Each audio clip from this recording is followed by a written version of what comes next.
Welcome to Resilience. I'm John Biggs. Today we're talking to Svilen Rangelov of Dronamic. So welcome, Svilen. You guys have been doing cargo drones for a long time, but you explained that most recently you guys are essentially in dual use now, right? Yeah, look, so when we started the company 11 years ago, we really wanted to pioneer same-day delivery by long-range drones. And then in a year ago, when the world really changed, we saw an opportunity to look into how does our drone become a platform so it can serve humanity in the widest possible range. So anything from defense, dual use, to firefighting, to disaster relief, agriculture, and so on. So the point was originally that was this the last mile drone, or was this in between the last mile between it would take it to the small town out in the countryside? Well, we wanted to solve the problem of the middle mile.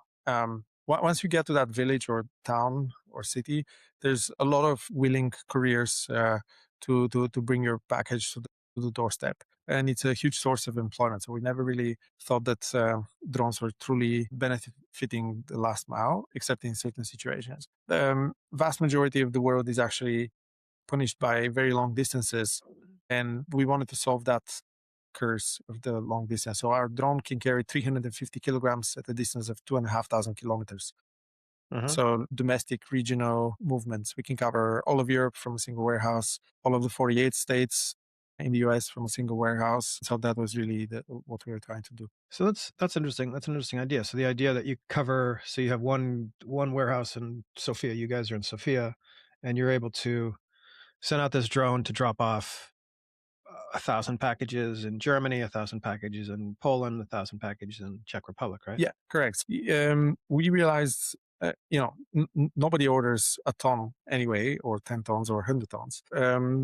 All these big airplanes, they have to wait until, 100 tons are loaded before they take off. So that's why actually air cargo touches less than 1% of global trade by volume, and 37% of global trade by value. It's really like a mode of transport of last resort, only for the really, really cases where you cannot avoid sending it any other way. But we realize that a lot of it has to do with the fact that for 120 years, people designed aircraft to have humans on board, and that creates like different types of dimensions, performance characteristics. Whereas if you start working backwards, we thought when a courier delivers something, what did they come on? They came with, probably it could be a bike, but most commonly around the world, it's a small panel van, like sedan in the front, box in the back. And that thing has around 3.5 cubic meters of capacity. And so we said, great, this in e-commerce density is what we'll design an airplane around. And then we'll make sure we inject, one flying vehicle to land at the periphery of the town, village, city. And then you can have an Uber driver or a courier just waiting around with that vehicle, with the panel van, and just carry forward the delivery to all the addresses. So as you moved forward, this was 11 years ago. Now you're looking at different. Yeah. So I started a company with my brother, and our father is the editor-in-chief of the Bulgarian Army newspaper. In fact, he's been there his whole career. When we were growing up, my brother and I shared a bedroom, and our dad would keep all the newspapers and clippings of his articles in our room. Okay. So we literally grew up with the stuff. And our grandfather was a colonel in the army, and he was also teaching in the military academy. So we always knew the defense sector plays by a different set of rules.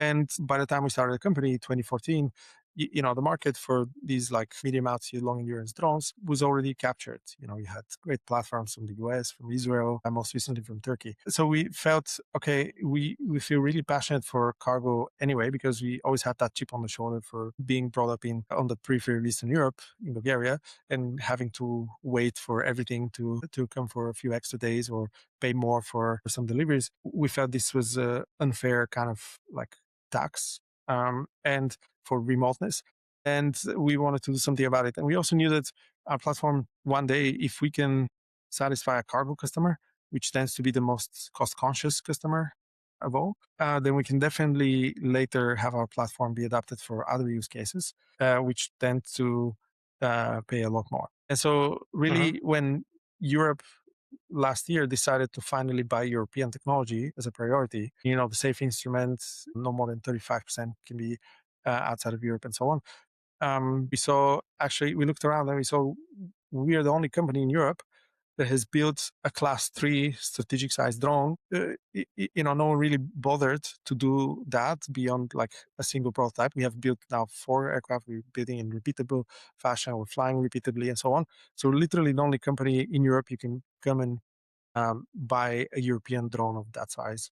And we felt it's a right time to think about how do we help, how do we contribute, because what we have appears to be very necessary at the moment. How many, do you have any clients? Is this deployed anywhere? Is anyone using this? We're going to start commercial flights later this year for cargo customers. We're going to do that in Bulgaria, um, and then in parallel for all the B2G use cases, we're on track to sign first contracts again in the first half of the year. So for military use, who do you It guys will be, are yes. talking I to? think we're most useful for military logistics as well, especially in Europe. This turns out to be quite a bit of challenge. A lot of it has to do with paperwork. So it also has to do with simply the conditions of road transportation network, especially in Eastern Europe, which is much worse than what you have in the West. Mhm. And so military mobility is a big thing. And also we're working on how can we, if we created this thing that can fly in the air very fuel efficiently, because that was always the priority for cargo. What else could we carry? Could we carry some sensors, like, for example, radars that would be able to detect an enemy drone from very far away, and we can serve as some sort of an early warning system, like a mini AWACS. So that's one big area of focus. We're working with some of the best radar manufacturers in Europe. We'll be announcing more on that very shortly. But with this, we can, if you think of a fleet that can fly along the eastern flank, that's you can have persistent, treatable coverage without risking any human life. As you know, with a AWACS or equivalent airplane, first they only make like 1 or 2 per year. A second, you have to risk like 12 to 15 people, highly trained personnel. Mhm. Whereas with a distributed fleet like that, you can get 10 times the coverage for a lot lower price at the end of the day. Fascinating. What does one of these cost? What are these gonna cost ultimately? Well, a tiny fraction of an AWACS, but yeah, we really made sure that we create the low cost design for the cargo sector. So here the idea is, again, kind of like attack the question, attack the job with mass. And how's the funding environment in Bulgaria for you guys?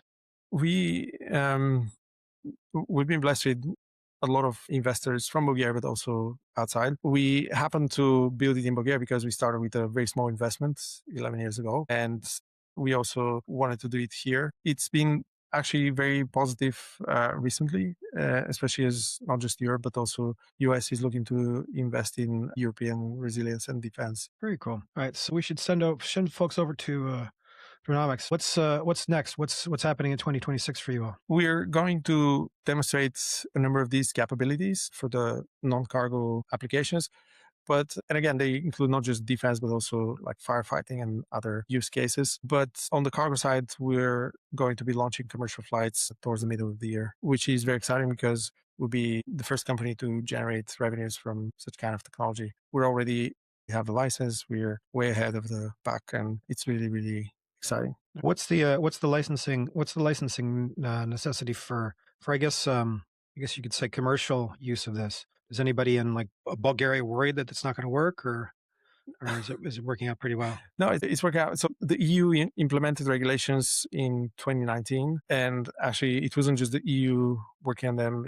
Intergovernmental working group, 7 countries have been working on this since 2007. So the framework that Europe adopted is very well known around the world. It's a risk-based framework, so it recognizes that a small drone over a busy populated area is more dangerous than a large drone over unpopulated or sparsely populated area.